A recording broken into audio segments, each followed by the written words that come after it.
Jordan Peterson was a guest on Dave Ramsay's show. I normally don't pay attention or watch the Dave Ramsay show. I know all about the, financial tips and tricks in the, book and program he wrote, Financial Peace University, all that kind of stuff.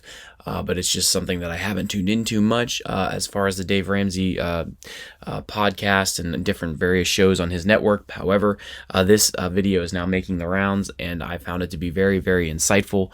Welcome back to another Friday Bible study. It's the end of the week. Congratulations to everyone. You made it. I hope that you enjoy your weekend. And here at the Friday Bible study, I think that we will be able to review some scripture before the weekend. And I do believe that even if you don't find yourself to be a believer necessarily or a follower of the faith, I do think that you will still get something from this. And so I think it's worth your time to watch and break this down. But this was a very interesting clip that I actually saw on someone else's YouTube channel and thought, you know what, I like this one aspect of it, and I wanted to highlight it, and I think it fits perfectly with what we're going to read here today. I've rambled on long enough. Let's go ahead and jump right into it.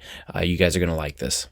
Around Ramsay all the time is personal finance is 80% behavior. It's only 20% head knowledge, and getting the guy in the mirror to behave is the battle. And you've got a lot to say on that subject. So talk about what you've discovered around the correlation between just mental stability and mental maturity, mental health maturity, and that how that correlates to wealth. Well, it's easy to presume that the reason people are poor is because they don't have enough money. But that's an oversimplification. Very few complex things are attributable to a single cause. I had lots of clients who were much better off when they had no money at all. Those were often people who had addiction problems, because as soon as they had any money at all, they're just in the bar and into the cocaine until they were face down in a ditch. So obviously, when we're dealing with people with poverty and dealing with people that are going through not having enough money, and necessarily, poverty here in our country in the United States is something that looks very, very different from poverty in other nations.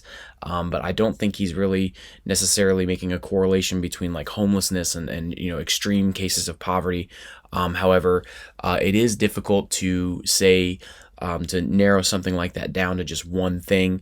I appreciate that he's saying like, hey, look, it's not that there's always a bunch of contributing factors, and it's not always necessarily just like, the lack of resources and stuff like that that causes a situation either in the extreme or even just lower income. So, that's a pretty decent take, but it also is one that tends to be a little controversial depending on people's viewpoints and how they have experienced life, and even some people that have gone through extreme cases of not having enough, for whatever reason that is. And so it always tends to be a little bit of a hot topic. So there's all sorts of causes of poverty, and certainly one form of poverty and one cause of poverty is absence of a plan. You need to develop a vision for your life, and that makes delaying gratification, for example, and not engaging in impulsive momentary pleasure worthwhile, because you're building towards something that you actually want to attain. And we're very, very bad in our society, like appallingly and miraculously bad at helping people develop a vision. We don't do it with students in school, for example, not at all. And it's really, like I said, it's a miracle of stupidity. So it truly is. It's the number one thing we should be teaching people, and we don't do it at all. Who do you want to be and why? What do you want your life to look like in 5 years? What are you building towards? Why are you in gratification, assuming you are? Why are you saving, for example, or working? Like, what's your vision? What makes it worthwhile? And how do you even come up with a notion like that?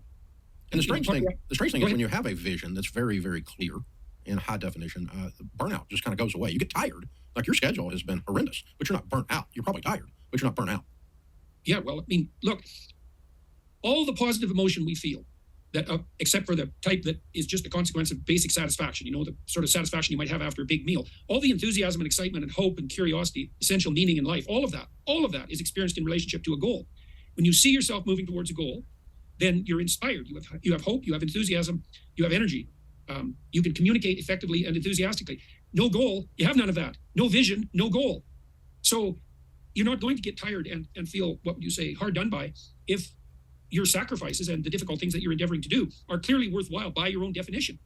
And one of the things I do, I have an exercise online it's at selfauthoring.com called Future Authoring. And we built this to help people develop a vision. And one of the things we ask people to do is just to sit for 15 minutes, write for 15 minutes. Badly, here's the game. Imagine you were taking care of yourself like someone you cared for. So imagine someone you care for and pretend that's you. Maybe it's a son or a daughter or a friend. Now imagine 5 years down the road. You can have what you want and need. You can be who you are, but you have to figure out what it is. What is it? What do you want? What do you need? And don't worry about getting it right. Just get it down for 15 minutes. That's a good start. The whole exercise you can do in about 90 minutes, but we had students do that, say, before they went to university. And just doing it for 90 minutes, developing that vision, drop their dropout rate 90 or 50%. 50%. So there you have it.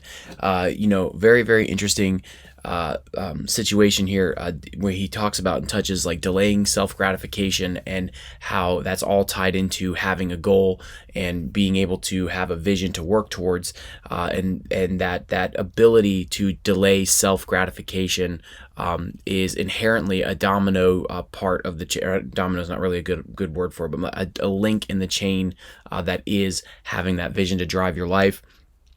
And what causes poverty a lot of times, are one of the main causes, or one of the main reasons why people don't ever feel like they have enough, is because of the fact that they have never learned and were never taught. It was never endued on them from the people in their life that are leaders to engage in a delay of self-gratification, a delay in just seeking pleasure, a delay in escapism, as something that I highlighted in another video, because that is what the price will be in order to work towards something and have enough in your life to survive. And you're never going to get it.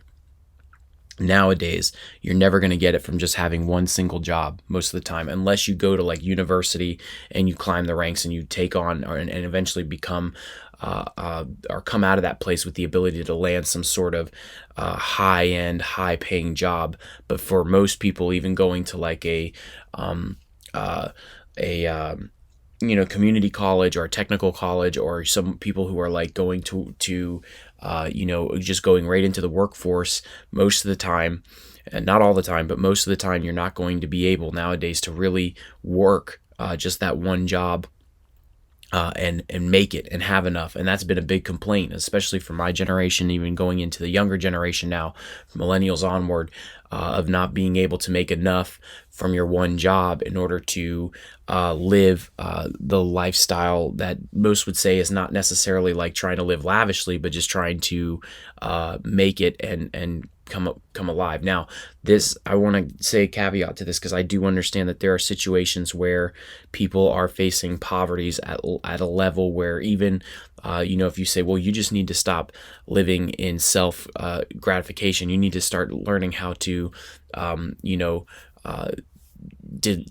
deny pleasures and start saving. And there's a lot of people that will tell you, well, our situation is that we can't even, we're not living in self-gratification. We're not experiencing anything. There's nothing that we're buying that's pleasurable. We are working all the time. We are doing things all the time, and we're still not making enough money. And so I understand that situation does exist.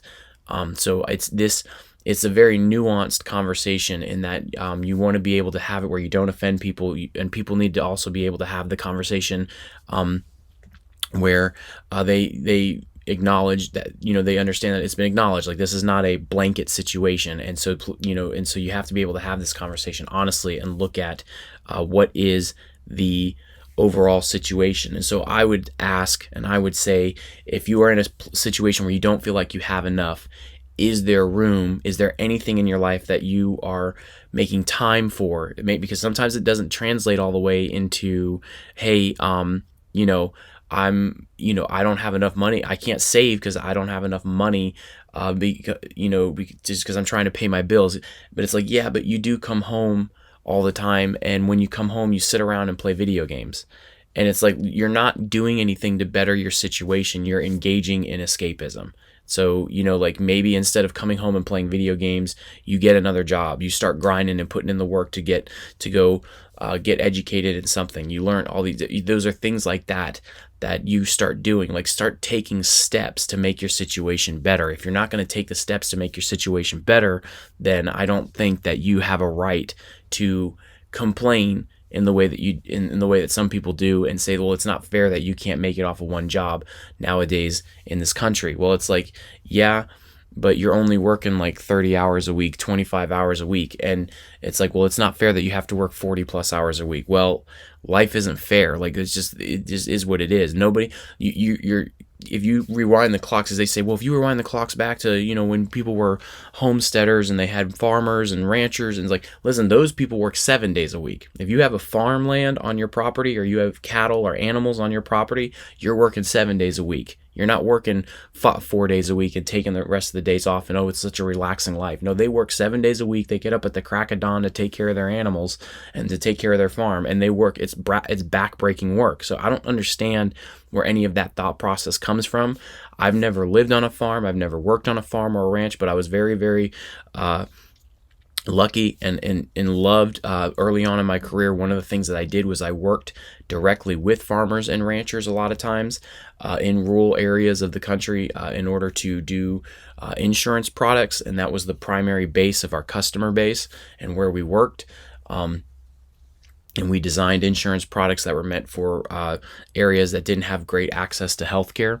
And so I had an opportunity to go out and be around people like that a lot. And I was very, very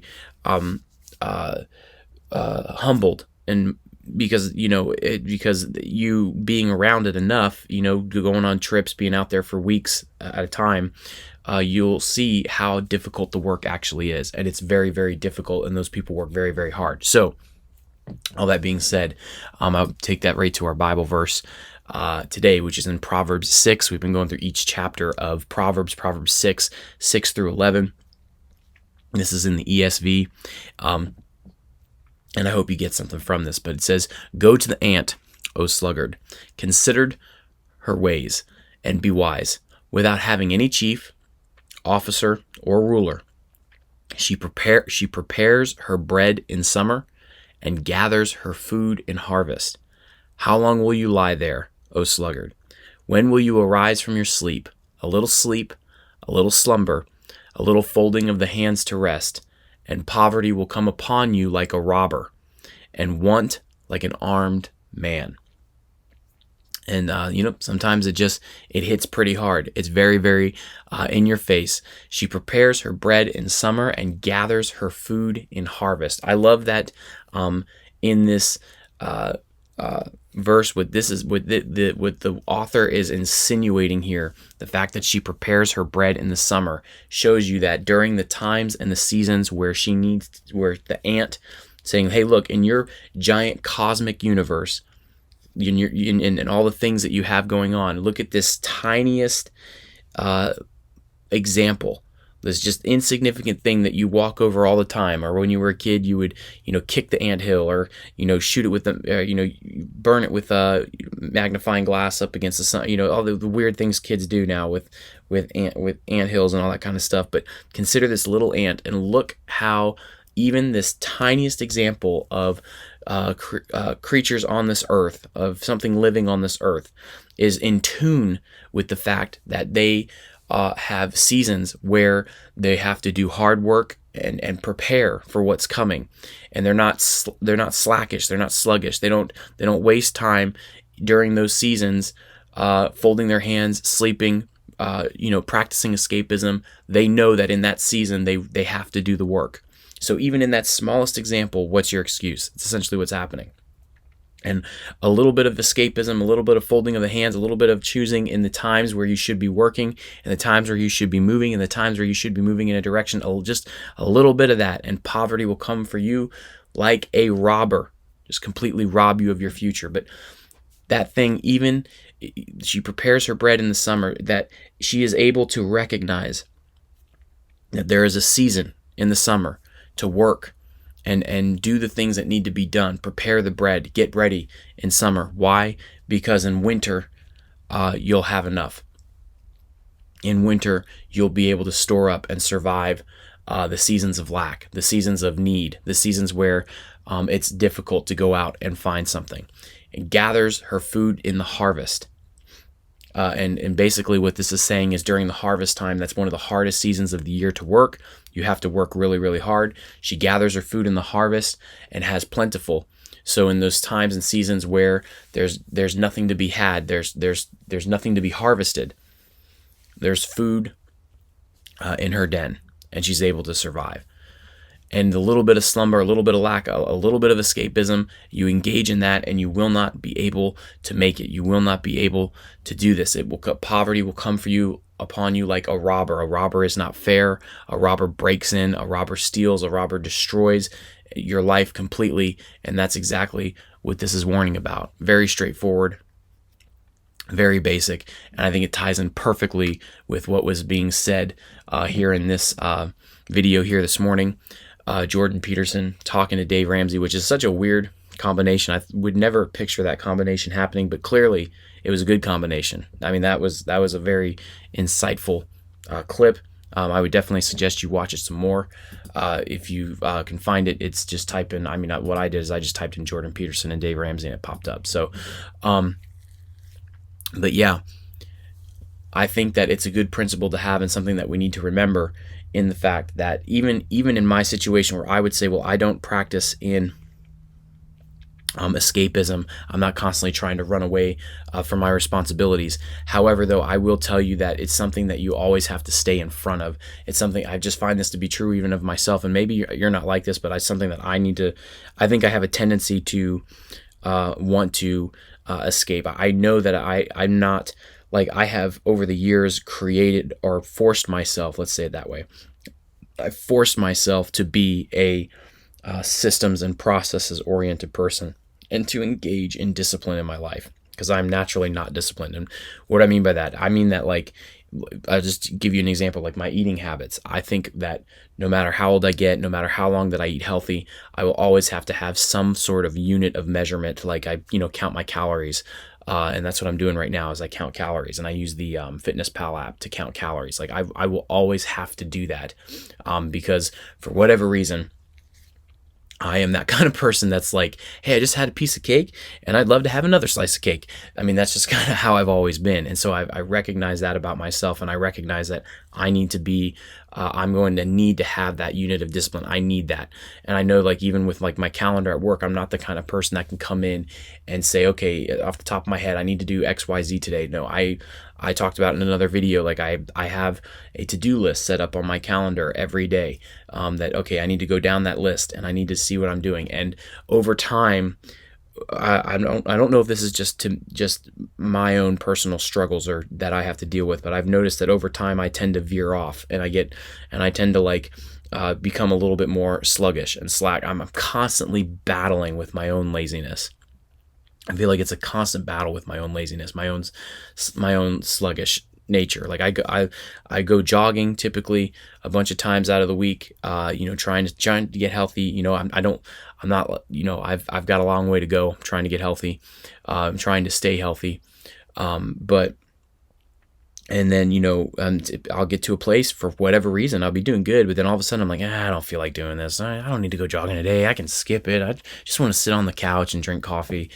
And it's like, no, I've got to get up and I've got to push myself to do this. And so it's a constant battle that I'm dealing with. And I like what Jordan Peterson said about vision. And I think I need to engage in that more. I'm going to try and engage in that more and work that into my life now with that and say, you know what, my goal, my vision is to be healthy. My vision is to be when I get older, to not struggle with as many health conditions, so that I can be there for my children and be there for my grandchildren. I feel like that would be a solid thing to remind myself of. My goal in my work is to be efficient and effective in a leadership role, and say, no, we're going to get this done. I want to be the standard in the organization and say, no, this is the way we have to go. This is how we have to do it. And I want to set the pace for the people that I work around and I work with on my team. And say, no, like, I'm going to be an example and a standard of what we need to be. A lot of people have said, be the culture that you want to see. Don't try to create culture, be the culture. And so that's what I want to do vision-wise in my work. And then eating habits tie into the healthiness. And so anyways, I got a lot out of that. I really did. And I just wanted to share it. I mean, I hope you got a lot out of it. If you did, and I did, so I'm having a good time. But anyways, let me know what you guys think about this in the comment section below. I am also curious too, at the beginning of the video, he mentioned how, one of the aspects that causes poverty. I mean, how do you guys feel about that conversation? What do you think in the comment section below? Do you think that this is a one-size-fits-all situation? Do you think that, like, if you say someone has gone through hard financial struggles, would you say this is tied in with it? Like, well, yeah, also your lack of goal and lack of vision, blah, blah, blah. Or do you think that it just is, it's a very nuanced conversation? I would be interested to know. Please like, subscribe, all that good stuff. Thank you so much for all the support and the growth that we're seeing in the channel. I very much appreciate it. I'm super excited for where it goes. Thank you guys, and I will catch you guys in the next one.